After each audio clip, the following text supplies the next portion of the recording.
Dear students, इस video में हम यूनिट नंबर 5, 6, 7, 8, 9 और 10 के बारे में इम्पोर्टेंट चीज़ें डिस्कस करेंगे। यूनिट नंबर 5, अगर मैंने आपको पहले बताया था कि अगर आपके पहले 4 चैप्टर कंप्लीट आते हैं आपको, तो आपके लॉन्ग क्वेश्चन जो है वो कवर हो जाएंगे, और 12 चैप्टर आता है आपको थ्योरम का, तो आपके पूरे लॉन्ग जो है वो कवर हो जाएंगे। लेकिन अगर आप चाहते हैं कि आपकी चॉइस भी आपके पेपर में आपको अवेलेबल हो और आप यूनिट नंबर 5 और 6 भी लॉन्ग क्वेश्चन के लिहाज से रेडी करें, शॉर्ट के लिहाज से तो आपने करना ही है, लेकिन लॉन्ग के लिहाज से भी आप इसको रेडी करें ताकि आपके पास एक ऑप्शन आ जाए कि अगर आपको पहले 4 चैप्टर में से कोई क्वेश्चन अल्लाह ना करे ना आता हो तो आप इसमें से कर सकें। यूनिट नंबर 5 जो है इसका क्वेश्चन नंबर 5.1 है। क्वेश्चन नंबर इसका जो 3 है उसका 1 और 2 पार्ट इम्पोर्टेंट है, 4 कंप्लीट इम्पोर्टेंट है, 5 का 1, 2, 3 इम्पोर्टेंट है। इसी तरह 5.2 है, इसका क्वेश्चन नंबर 1 इम्पोर्टेंट है, इसके 1, 2, 4, 5 पार्ट इम्पोर्टेंट है शॉर्ट के लिहाज से। 2 का 1, 3 इम्पोर्टेंट है, 3 का 1, 4 इम्पोर्टेंट है, और 4 और 6 को कंप्लीट करना आपने। और 4, 6 जो है ये लॉन्ग में भी आ जाते हैं। और आपके पास जो क्वेश्चन एक्सरसाइज 5.3 ये आपने कंप्लीट करनी है, क्योंकि ये लॉन्ग क्वेश्चन सबसे ज़्यादा आने के चांस इस एक्सरसाइज से है। इसका जो पहला क्वेश्चन है उसके जितने भी पार्ट है वो ज़्यादातर शॉर्ट में आते हैं, और बाकी बाद वाले जो है वो लॉन्ग क्वेश्चन में आते हैं। और देन आपके पास एक्सरसाइज 5.4 है, इसका क्वेश्चन नंबर 1, 3, 4, 6 और 8 है। तो इसलिए आप रिव्यू एक्सरसाइज है, इसका क्वेश्चन नंबर 3 है, उसका 2, 3, 4, 5 और 6 पार्ट जो है वो इम्पोर्टेंट है। और 2 डेफिनेशन है इस चैप्टर की, रिमाइंडर थ्योरम है और फैक्टर थ्योरम है। इसके बाद यूनिट नंबर 6 है, इसका 6.1 है, क्वेश्चन नंबर 1 to 9। जो क्वेश्चन नंबर 1, 2 है वो शॉर्ट के लिहाज से बहुत इंपॉर्टेंट है, और बाकी आगे इसमें से लॉन्ग क्वेश्चन भी आ जाते हैं।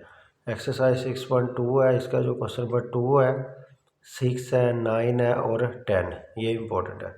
और 6.3 जो है वो क्वेश्चन नंबर 1 का 1 और 2, ये क्वेश्चन नंबर 1 का 1 पार्ट है, ये बहुत इम्पोर्टेंट है। और इसके बाद 2, 3 और 4 ये इसके इम्पोर्टेंट है लॉन्ग के लिहाज से।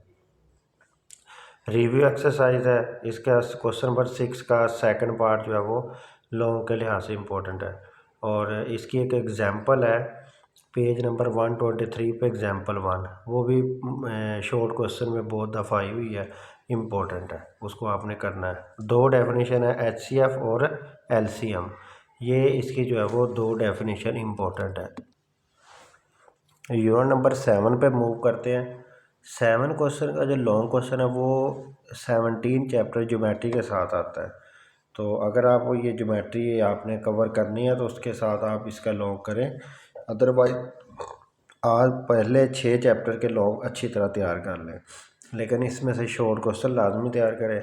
तो 7.1 का जो इम्पोर्टेंट है, क्वेश्चन नंबर 1 का 1, 2, 4 और 5 ये शॉर्ट ज़्यादा इम्पोर्टेंट है। फिर 6 और 10 है, इसको मैं लॉन्ग में भी दे सकता है।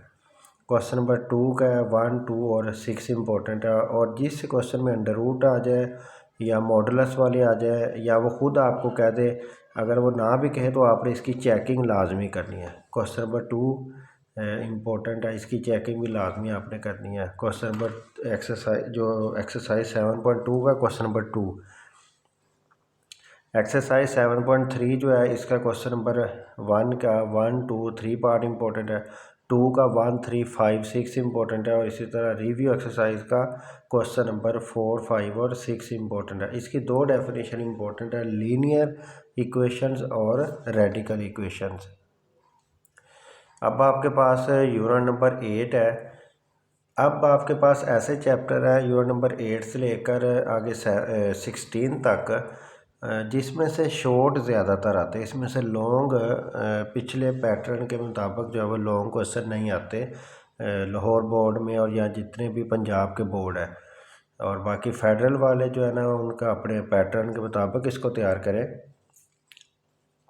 इसकी एक्सरसाइज 8.1 जो है वो कंप्लीट इम्पोर्टेंट है शॉर्ट क्वेश्चन के लिहाज से, और इसलिए आपने उसको सारी को मुकम्मल तैयार करना है। और इसकी जो इम्पोर्टेंट डेफिनेशन है वो order pair of real number है, ये सबसे इम्पोर्टेंट है। कार्टेशियन प्लेन है, ओरिजिन है, एब्सिस है और ऑर्डिनेट है। उसके बाद एक्सरसाइज आपके पास यूनिट नंबर 9 है। इससे भी आपके पास यूनिट एक्सरसाइज 9.1 है, क्वेश्चन नंबर 1 है डिस्टेंस फार्मूला, ये इंपॉर्टेंट है। 9.3 का क्वेश्चन नंबर 1 और 2 ये आपका मिड पॉइंट फार्मूला, ये इंपॉर्टेंट है। और इसकी रिव्यू एक्सरसाइज है क्वेश्चन नंबर 3, 4 और 5। ये जो 5 है वो सारी डेफिनेशन है जो इस चैप्टर में लिखी हुई है, तो इसलिए मैंने अलग से डेफिनेशन नहीं लिखी, ये क्वेश्चन नंबर 5 के अंदर ही डेफिनेशन है। और इसकी एक पेज नंबर 180 पे एग्जांपल है, वो आपने भी तैयार करनी है। अब आपके पास यूनिट नंबर 10 है। इसकी रिव्यू एक्सरसाइज में बहुत सारे क्वेश्चन है, लेकिन जो क्वेश्चन नंबर 4 है वो इम्पोर्टेंट है। इसकी जो डेफिनेशन है कॉन्ग्रुएंट ट्राइएंगल्स, या इसका एक दूसरा नाम है कॉन्ग्रुएंसी ऑफ ट्राइएंगल्स, ये इम्पोर्टेंट है। और इसके पास्टुलेट है SAS, ASA और SAA और SSS और HS। ये डेफिनेशन इनमें से एक डेफिनेशन लाजमी वो पूछता है पास्टुलेट में से, लेकिन इसकी स्टेटमेंट आपके पास लेंथी है, लेकिन वर्डिंग अगर आप ध्यान दें तो आसान है। यानी S से मुराद साइड है, A से मुराद एंगल है और H से मुराद हाइपोटेन्यूज है। अब SAS का मतलब क्या है कि अगर एक ट्राइंगल की दो साइड्स और एक एंगल कॉन्ग्रुएंट हो दूसरी ट्राइंगल की दो साइड्स और एक एंगल के, तो वो SAS पॉस्टुलेट लगेगा। और SSS का मतलब है तीनों साइडें आपके पास कॉन्ग्रुएंट होगी।